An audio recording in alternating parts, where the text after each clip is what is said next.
Hello, my name is Mo, and this is Ritualistically Botanica, and today I'm going to talk to you about a bard, B-A-R-D. Now that's not a celebrity, not a pop star, it's a bard. And yes, I am in my 70s, and I am claiming him. I am alive in this generation, so he's a bard for me too. Now let's define that word properly, because people throw words around and may not know exactly what they mean. Bard, B-A-R-D. A bard is a poetic messenger. Historically, the bard carried memory. Before books were common, before microphones, before algorithms, the bard held the culture in his mouth. He sang lineage. He criticized kings. He mirrored the people back to themselves. Homer was a bard. Shakespeare functioned as one. Federico Garcia Lorca carried Spain that way. Bob Dylan did it in the 60s. And yes, some of you are old enough to remember your bards. Every generation has several voices, but there's always one that threads through the noise and captures the emotional temperature of the time in a way the others just don't. A popular artist entertains. A bard resonates. And I am telling you right now, this young man that I'm speaking about, Bad Bunny, Benito Antonio Martínez Ocasio, resonates. Now, before questions, let's clean up the astrology. We do not have a verified birth time. At least I don't have access to one for him. So that means I don't have an ascendant, I don't have houses, and the moon moves fast that day and sits on a bridge between late Aquarius and early Pisces. And I am not one of those astrologers who invents what I cannot verify. So if anyone has a certified birth record, bring it. Otherwise, we work with certainty. He was born March 10th of 1994 in Bayamón, Puerto Rico, and he was raised in Vega Baja. Was he some little rich elite Puerto Rican prince? No. His mother was a school teacher, structured, disciplined. If you know Puerto Rican mothers, you know that house ran tight. His father was a truck driver, working class grit. Church on Sundays, spirituality was there. He was named Benito, probably after Saint Benedict. You know that medal, protection, prayer, discipline. That energy was in the household, whether you believe in it or not, and it was probably a Catholic household. Now, he wasn't a big sports hero. He was into music. He studied audio-visual communication at the University of Puerto Rico in Arecibo, technology and sound, very Aquarian. He worked bagging groceries while uploading music online. That is humility married to vision. 10 years later, Grammy, Super Bowl, stadiums bending. Now let's talk chart. Tropical system first. He had a sun, and here's his chart. And as you can see, he had a sun in Pisces, Mars in Pisces, and a Saturn in Pisces. And we put his moon somewhere between Aquarius and Pisces. Pisces is the last sign of the zodiac. Pisces understands endings, memory, regret. When he sings, debí tirar más fotos, that's Pisces, knowing time is limited. That's not fluff. That's existential ache. Mercury in Aquarius, that's the rebel mind, the collective voice, the refusal to translate for empire. That's the in-your-face energy. That's the metaphorical middle finger wrapped in poetry. And Venus over here in Aries, direct desire, stage fire, confidence, embodied presence. That's what I call the huevera shake energy, whether you like it or not. Jupiter and Pluto in Scorpio, taboo, power, psychological depth. That's why when he performs, it's not surface level revolt. It penetrates. It goes under the skin. It messes with the psyche. And then let's move over here. Uranus and Neptune in Capricorn. That generation was born into cracking institutions, governments questioned, structures destabilized. He took his first breath in a world already doubting authority. And then let's look at his Chiron in Virgo over here. A wound around usefulness, service, labor, healing through craft. Grocery store bagger uploading global art. That tracks. That's the tropical lens. Now, if we slide this over 24 degrees, we move into the Vedic system. The sidereal zodiac shifts back roughly 24 degrees because it's anchored to the fixed stars instead of the seasonal equinox. So the planets move back into earlier signs. And what happens? His Pisces placements move into Aquarius. So what happens? He has the Sun in Aquarius, Mars in Aquarius, Saturn in Aquarius, and Mercury in Aquarius. And that becomes a massive Aquarius concentration, and we still have that moon floating in between. So in the Western system, he is a mystic poet. In the Vedic system, he's a revolutionary architect. This is water compassion fused with air rebellion, and that's the bard. A bard does not just entertain. A bard mirrors you. He sings about memory and longing while refusing to assimilate. He rises while institutions wobble and markets shake and identities fracture. He stands on a global stage and says, "Mi gente," without apology. That's not accidental timing. That's archetype. And yes, I'm claiming him. Because when a voice rises that carries grief, rebellion, sexuality, memory, and connection all at once, and it hits your nervous system like recognition, you don't dismiss it. You acknowledge it. That's bard energy. And if that makes somebody uncomfortable, good. Bards were never meant to be comfortable. So where does he go from here? Well, has he hit the pinnacle?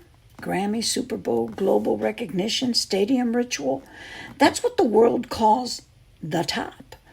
But Pisces doesn't think in terms of top. Pisces thinks in terms of tide. It rises, it recedes, it rises again. And remember, he is not functioning locally anymore. He is global. He doesn't just perform for one country. He spotlighted the Americas, all of them, from Canada to the tip of South America. The United States is one cluster of states inside that larger body. That's geography. That's facts. Names don't erase continents. And if you didn't speak a word of Spanish and you still understood the performance, then congratulations, you are still alive. Have you ever gone to an opera in Italian? A ballet with no words? You understand the story through movement, through emotion, through tension. If you couldn't understand what he was saying without translation, then you've shut down your ability to feel. That's bard energy. Now, he is not naive.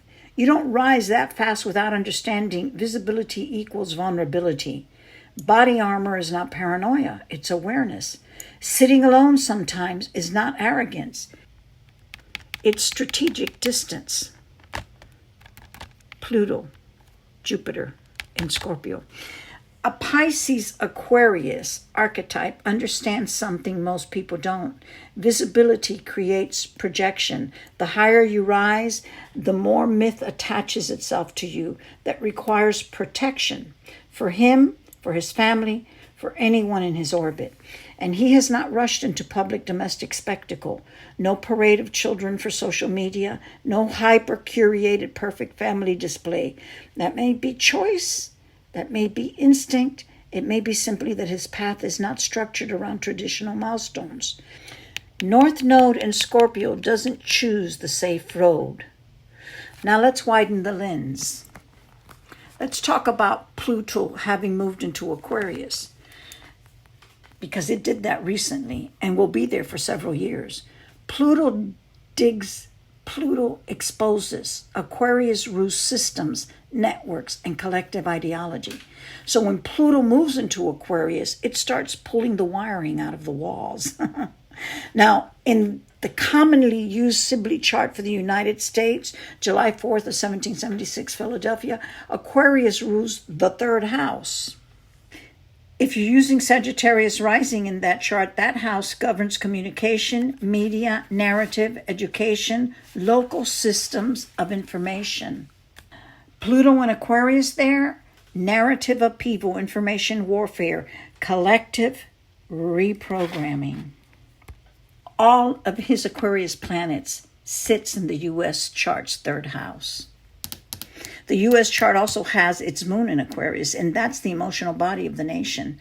Pluto crossing that territory over time means emotional purging, exposure of shadow collective discomfort. Aquarius in the U.S. chart represents the idea of we the people, the experiment of collective governance. Pluto there forces the question, who exactly is included in we? Now, here's the tension. The concept of white as a racial category is historically constructed. That's documented. Look up Bacon's Rebellion in 1676, because this is often referenced in scholarship about the legal consolidation of racial hierarchy to divide laboring classes. That's not astrology, that's history. When Pluto moves through Aquarius, constructs get exposed. Race is a legal and social structure. Identity is a political tool. Narratives that once felt solid begin to fracture. And during that same era, a Puerto Rican bard rises on the largest American stage and centers Spanish without apology. Thank you, Benito. This is not random timing. He resonates more strongly with some clusters of humanity than others, of course. Of course he does. Every bard does. Shakespeare didn't resonate equally with every single human alive in 1600s. But this cluster, this diaspora, the multilingual, the historically displaced, the ones whose memory was interrupted, that cluster is growing globally. Now the real question, where does Benito go from here? With Pluto in Aquarius for 2 decades, the collective will crave voices that understand both grief and reform. Tropical Pisces gives him compassion. Sidereal Aquarius gives him structural rebellion. If he evolves consciously, he becomes more than an entertainer. He becomes a cultural bridge. If he burns out, he becomes a symbol of excess. The fork is always there, but based on the chart, he is built for long arcs, not quick flames. Saturn in Pisces gives endurance. Scorpio node gives transformation. Capricorn generational planets give strategic discipline. He is not done, and neither is the era. Now breathe, because that's his story. Because whichever system you use, there is a bridge between Pisces and Aquarius in this chart. In the tropical system, he is oceanic. Sun, Mars, Saturn, and Pisces, Jupiter and Pluto and Scorpio, water dominant. He feels first. He resonates. The emotion is already there. It vibrates before he even opens his mouth. That's why when he sings about memory, about regret, about holding on to moments, it hits the nervous system. Tropical makes him porous. He absorbs and reflects. In the sidereal system, he becomes electric. Sun, Mercury, Mars, Saturn, and Aquarius, air dominant, the revolutionary child of Aquarius. In this frame, he is not just feeling the collective. He is restructuring it. He is idea-driven, network-driven, movement-driven. The message spreads like voltage. Tropical says he is standing on a bridge between mystic and rebel. Sidereal says he is born into the house of the rebel and must consciously build the emotional container. In tropical, the feeling already exists and resonates outward.